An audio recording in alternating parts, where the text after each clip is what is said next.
Olá, como é que vai? Tudo bem? Vamos continuar aqui a nossa leitura do Orígenes Lessa.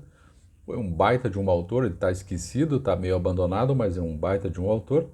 O Orígenes Lessa escrevendo um romance fabuloso chamado O Evangelho de Lázaro. Esse romance é ambientado naquele Lázaro histórico bíblico do tempo de Cristo, ressurreto por Cristo, e ele é um sujeito bastante angustiado, até por conta do milagre que recebeu. Legal? Em todos os vídeos aqui desta série, e esses vídeos são todos numerados para você não se perder, em todos esses vídeos você vai encontrar a bibliografia do Orígenes Lessa, se você quiser aprofundar um pouco mais. Vamos continuando então? Ó, estou na página 65, esse livro aqui vai até a página 88, então, portanto, já estamos caminhando para o final desse livro e vou iniciar agora o capítulo 34, então 34. Bacana? Vamos lá? Claro que essas coisas todas não pensei naquela ocasião, apenas se esboçavam no meu cansado pensamento. Vieram avultando ao longo dos anos, paralelamente com a insatisfação comigo mesmo. Naquela hora eu pensava no rabino na minha dose de culpa. Se eu tivesse falado, ele teria aceitado Jesus como seu salvador. Não falei, ele morreu. Angustiado pela minha omissão, procurei me eximir. Ele também poderia ter ouvido sem aceitar. Eu vira multidões sem entender, ouvindo sem querer entender, sendo curados sem aceitar, sendo amados sem querer aceitar.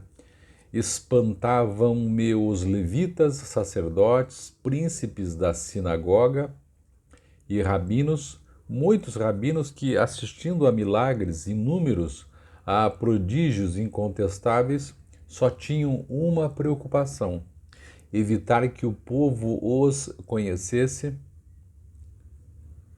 porque do contrário se converteria.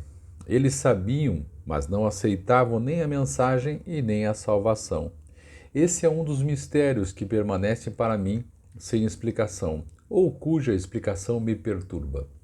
Aqui o Lázaro está fazendo está rememorando, né? E o sofrimento dele vem também disso. É que no encontro com um rabino lá atrás de uma outra cidade, ele teve a oportunidade de dizer: eu sou a prova viva dos milagres que Cristo fez, porque eu estava morto e fui ressuscitado 4 dias morto. Mas ele, movido pelo medo, né? Ficou com medo e não falou. E agora carrega essa angústia de não ter falado para o rabino morreu, e na cabeça dele, o testemunho dele, super fiel dos fatos, poderia ter conduzido o rabino para a salvação eterna, na cabeça dele. Né? Dentre tantos outros dramas, esse também. Se outros haviam, voltando aqui, se outros haviam visto e ouvido do próprio Jesus, se muitos haviam assistido à minha própria ressurreição, que era o mais eloquente e miraculoso de todos os milagres, e haviam recusado a Jesus, não era perfeitamente provável, pelo menos possível, que o meu rabino permanecesse infenso ao meu testemunho? Se ele não aceitasse, que teria adiantado a minha fala? Sim, porque ele também não sabia, mas agora saberia. Não seria aumentar a aflição ao aflito, a culpa ao culpado? Se, por qualquer razão que eu não conheço, e não me atrevo a perguntar, ele não estava entre os escolhidos, né, o rabino não estava entre os escolhidos, por que o mestre falava em escolhidos? Adiantaria de alguma forma eu ter falado? E se ele estava nesses escolhidos e eu não o convencesse e nem iluminasse, o Senhor, na sua misericórdia, não teria utilizado um Lázaro menos vil para proporcionar-lhe o caminho da salvação? Tudo isso eu pensava, atribulado, procurando me isentar à censura dolorida que lera nos olhos de Débora, feliz por ter encontrado Jesus sem o conhecer pessoalmente e pesarosa por não ter o rabino tido tão alto privilégio do qual poderia ser eu o instrumento. É interessante aqui que a angústia dele vem tanto também, não sei se você concorda comigo, vem tanto também pela autocobrança, no sentido de que eu ganhei talvez o grande milagre de Jesus Cristo, né? Ganhei o grande milagre, porque biblicamente Jesus fez duas ressurreições, né? A filha de Jairo, lá atrás, e aqui o nosso amigo Lázaro. Então, o Lázaro não sabe o que fim deu a filha de Jairo, né?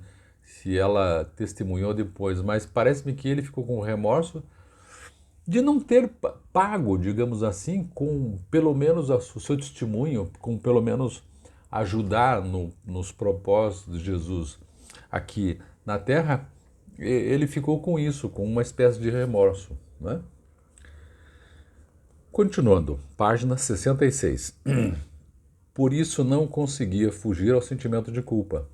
Uma voz interior não deixava. O problema da salvação do rabino não era meu, era de Deus. Mas eu tinha uma responsabilidade: falar ao rabino. Se a salvação viria ou não, estava fora do eixo de atuação dele, mas né, ele se sentia na obrigação de ter falado, de ter conversado com o rabino. O mais era com Deus, que poderia e teria usado outro instrumento qualquer se eu faltasse, mas diante de Deus meu dever era falar. Quando nada, por ingratidão. Anos passei no encalço dos 9 leprosos que foram diretamente ao sacerdote para que os declarasse limpos, sem mais pensar em Jesus, para me sentir em boa ou má companhia com a minha ingratidão. Foi quase com maldosa alegria que ouvi contar das 3 negativas de Pedro, ainda hoje um dos maiores apóstolos, quando Jesus estava sendo julgado e escarnecido, para não entrar só na torpeza do meu proceder. Aqui ele está fazendo uma comparação com outras pessoas que também conviveram com Cristo, ou que ganharam, entre aspas, um milagre, né? Os leprosos lá que não voltaram, não estavam nem aí.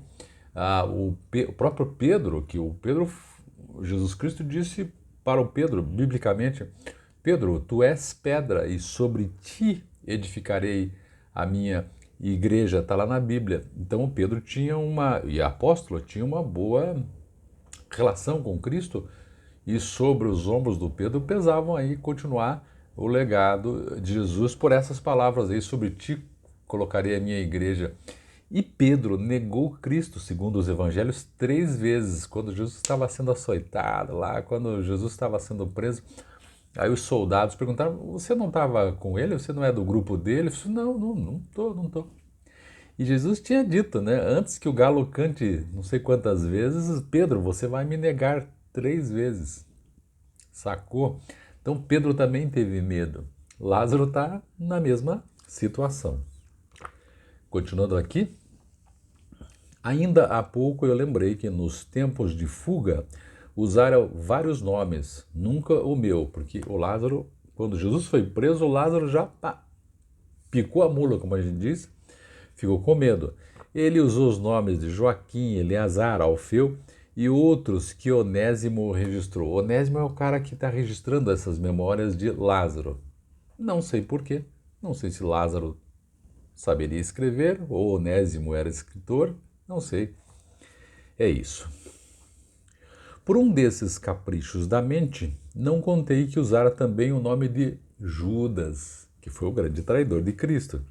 Ainda não sabia dos extremos a que desceria. Soube-o depois, mas Judas já não era o não discípulo. Tudo em seus atos traduzia os seus baixos instintos, pronunciava o seu triste destino. E mais de uma vez me apresentei com o seu nome, porque me identificava com o traidor em potencial, porque eu realmente era um traidor. E não sei se é porque, por me ter identificado tanto com ele, em muitas passagens da minha vida, que Judas tem sido também um dos meus problemas. Vamos ver aí então. Terminei então mais um capítulo, estou na página 66. No próximo vídeo eu volto com outro capítulo que é o 39, o 40. Agora o 40 e estamos caminhando para o final do livro. Legal? Ó, este livro aqui, do Orígenes Lessa, o Evangelho de Lázaro. Ok? Dê like, comente aí, veja se esse tipo de leitura, que não é uma leitura linear, mas é uma leitura com opiniões e tudo mais, se esse tipo de leitura lhe agrada também. Valeu? Até o próximo vídeo.